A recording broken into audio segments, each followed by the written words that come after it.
ধনতেরাস কি তাই আমরা জানি না, ধনতেরাসের দিন আমাদের কি করা উচিত সেটাও আমরা জানি না। দেখুন, ধনতেরাসের দিন ধনন্তরী দেবতা তার জড়িবুটি নিয়ে আমাদের সমুদ্র মন্থনের ফলে পৃথিবীতে উঠে এসেছিল আমাদের নানা রকম জড়িবুটি দিয়ে আমাদের শরীর যাতে সুস্থ সবল থাকে তার জন্য।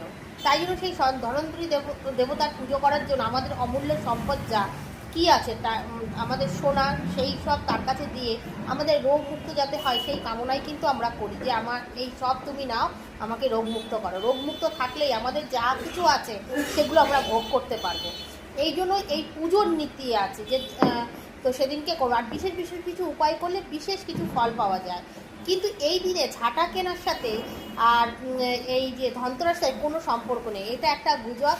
এই ঝাঁটা কেনা আর না কেনা সমান।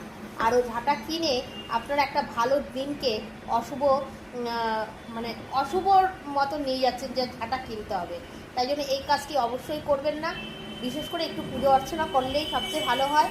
আর যদি কিনতে হয় একটু সোনা কিনবেন, সামর্থ্য থাকলে সোনার উপর কিনবেন। যদি সামর্থ্য না থাকে যে কোনো জড়িবুটি বা ধরুন আপনাদের মশলার যে দ্রব্যাদি আছে সেগুলো কিনে ঘরে রাখবেন, তাতেও আপনাদের মানে উপকার হবে। কেন সেই জিনিসটা দেখে মনে এটাই কামনা করবেন সেই ধন্বন্তরী দেবতার কাছে যে এইগুলো আমরা খেয়ে যেন আমাদের শরীর যেন সুস্থ থাকে, তবেই দেখবেন আপনারা সুফল পাবেন।